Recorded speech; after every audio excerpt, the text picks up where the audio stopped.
Hello बच्चों, कैसे हो आप सब। होप सो आप बहुत अच्छे होंगे। और जो मैंने आपको लास्ट में टॉपिक पढ़ाया था इंटीजर्स का एक्सरसाइज 1.1 आपको समझ आ गया होगा। ठीक है, तो बढ़ते हैं अपने नेक्स्ट सेशन पर, जो कि है मल्टीप्लिकेशन ऑफ इंटीजर्स। तो चैप्टर शुरू करने से पहले हम इसके बेसिक कंसेप्ट्स पढ़ेंगे, then we proceed to the exercise 1.2। सबसे पहले हैं रूल्स पढ़ेंगे। ठीक है, तो रूल्स जो मैंने आपको पहले बताए थे वैसे ही सेम रूल्स हैं। इसमें जब सेम साइन हो, यानी कि माइनस माइनस या प्लस प्लस, जैसे minus minus plus, plus plus plus होता है। ठीक है, अब डिफरेंट साइन में क्या होगा, माइनस प्लस या प्लस माइनस। तो कभी भी डिफरेंट साइन हो तो आंसर में हमेशा माइनस लगाना है, जैसे plus minus minus, minus minus plus. तो ये तो आपके माइंड में फिट हो गया होगा अब तक। ठीक है, तो नेक्स्ट है अपने पास properties of multiplication of integers. तो जैसे मैंने आपको लास्ट टॉपिक में प्रॉपर्टीज़ पढ़ाई थी एडिशन एंड सब्ट्रैक्शन के ऊपर, तो अब हम पढ़ेंगे यहाँ पे मल्टीप्लिकेशन के ऊपर कुछ प्रॉपर्टीज़। ठीक है, तो नंबर 1 पे है अपनी क्लोजर प्रॉपर्टी। तो हमेशा ध्यान रखना, क्लोजर प्रॉपर्टी ऑलवेज होल्ड्स, ये हमेशा होल्ड होती है, चाहे वो इंटीजर में एडिशन हो, सब्ट्रैक्शन हो या मल्टीप्लिकेशन हो। ठीक है, तो क्लोजर प्रॉपर्टी में मान लेते हैं कोई भी 3 इंटीज़र है अपने पास, ए बी एंड सी, कोई भी एक इंटीज़र है। तो जब हम ए और बी को मल्टीप्लाई करेंगे तो आंसर भी जो आएगा वो भी एक इंटीज़र ही होगा। चलो एग्जांपल से पढ़ते हैं। मान लेते हैं ए मेरे पास है 1, बी मेरे पास है 2। तो इन दोनों को सॉल्व करते हैं। ए मल्टीप्लाई बी, ए की वैल्यू है 1 मल्टीप्लाई 2, 1 2 ज़ा 2। ठीक है, तो 2 मेरे पास जो आंसर आया है, क्या ये इंटीजर है ना इंटीजर, तो ये भी मेरे पास इंटीजर आया है। इसका मतलब क्लोजर प्रॉपर्टी मेरी होल्ड्स करती है। ठीक है, नेक्स्ट है अपने पास कम्युलेटिव प्रॉपर्टी। तो कम्यूटेटिव लॉ क्या कहता है, कोई भी दो नंबर को जब हम किसी भी ऑर्डर में मल्टीप्लाई करते हैं then the answer will be same. For example A मैंने ले लिया 2, बी मैंने ले लिया 4। ठीक है, इसमें वैल्यू पुट करते हैं। ए की वैल्यू 2 है, बी की वैल्यू है 4, यहाँ पे बी कितना है 4 और ए है 2। अब मल्टीप्लाई करते हैं, 2 4 ज़ा 8 और 4 2 ज़ा 8, तो हमारा आंसर सेम आ रहा है। इसका मतलब कम्यूटेटिव प्रॉपर्टी होल्ड्स। ठीक है, इतना ही लिखना है आपने। नेक्स्ट है अपने पास एसोसिएटिव लॉ। एसोसिएटिव लॉ में भी सेम वही है, 3 लेने हैं आपने कोई भी इंटीजर।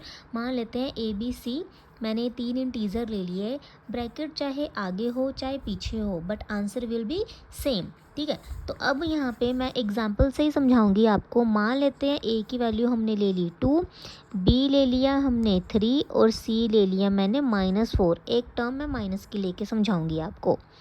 यहाँ पे वैल्यू पुट करेंगे, ए की वैल्यू है 2 मल्टीप्लाई बी है 3 मल्टीप्लाई सी की वैल्यू है -4। तो इसे हमने लिखना है ब्रैकेट के अंदर।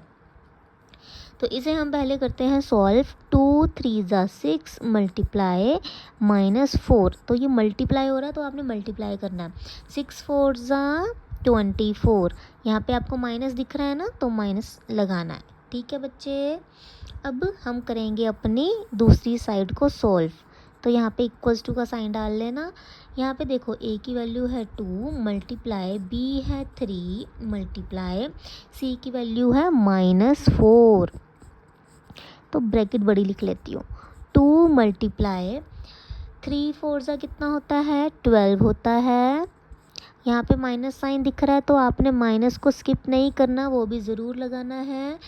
2 को 12 से करेंगे मल्टीप्लाई, 12 2 ज़ा 24, वी कैन राइट हेयर 24, और माइनस है तो माइनस ज़रूर लगाना है। ठीक है, तो आपको देखो आंसर दोनों का सेम आ रहा है। जब सेम आंसर आएगा तो एसोसिएटिव लॉ होल्ड्स। ठीक है, समझ लग गया। Now coming to the next property, that is distributive law of multiplicative over addition, यानी कि मल्टीप्लिकेशन का एडिशन के ऊपर। वेरी इंपॉर्टेंट, यहाँ पे देखो क्या करेंगे, इसमें भी हमने 3 इंटीजर्स लेने हैं। मान लेते हैं अपने पास इंटीजर है A B C. For any integer A B C we have A multiply, क्या लिखा है, multiplicative over addition, multiplication over addition. तो यहाँ पे मल्टीप्लिकेशन और एडिशन का साइन आएगा, ठीक है।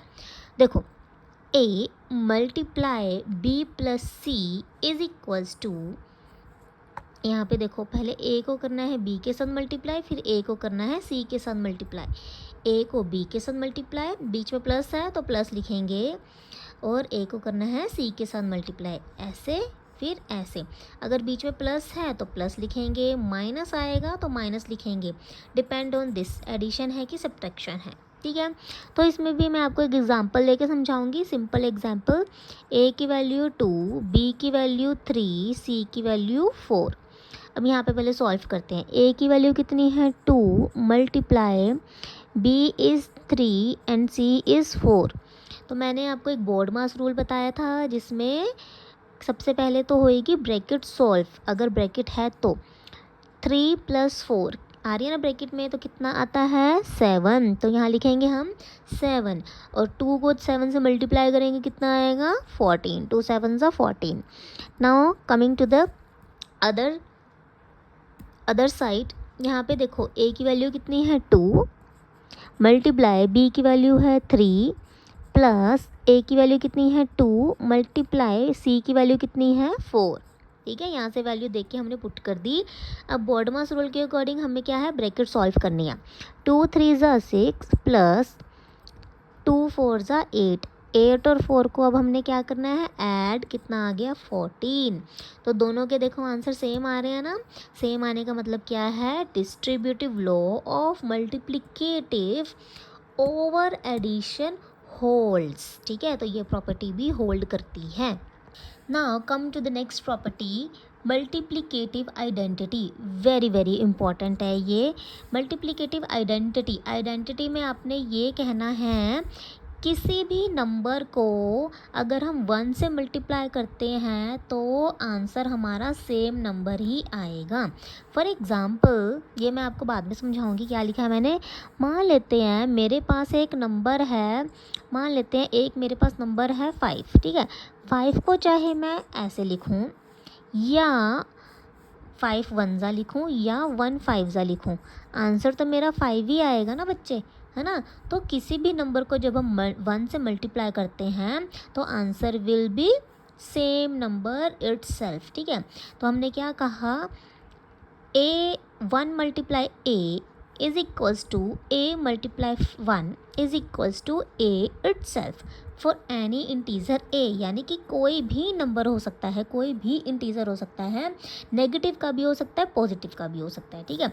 अगर यहाँ पे मैं 5 की जगह -5 लिखूँगी, 5 की जगह -5 लिखेंगे तो answer will B -5, same number itself आएगा, ठीक है। नेक्स्ट है मल्टीप्लिकेशन बाय ज़ीरो, ये भी इम्पॉर्टेंट है। मतलब अगर किसी भी नंबर को 0 से मल्टीप्लाई करेंगे तो क्या आंसर आता है 0।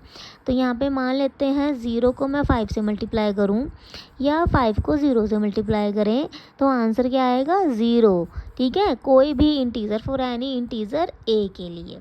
तो ये इम्पॉर्टेंट बहुत ज़्यादा है। और लास्ट प्रॉपर्टी डिस्ट्रीब्यूटिव वाली करवाई थी, वो भी बहुत इंपॉर्टेंट है, तो ये आपको अपने माइंड में रखनी है। तो यहाँ तक तो मैंने आपको समझा दिया basic concept multiplication of integers, ठीक है। तो ये आपको अपने दिमाग में बिठाना है। कल हम करेंगे exercise 1.2 of multiplication of integers. Till then bye bye.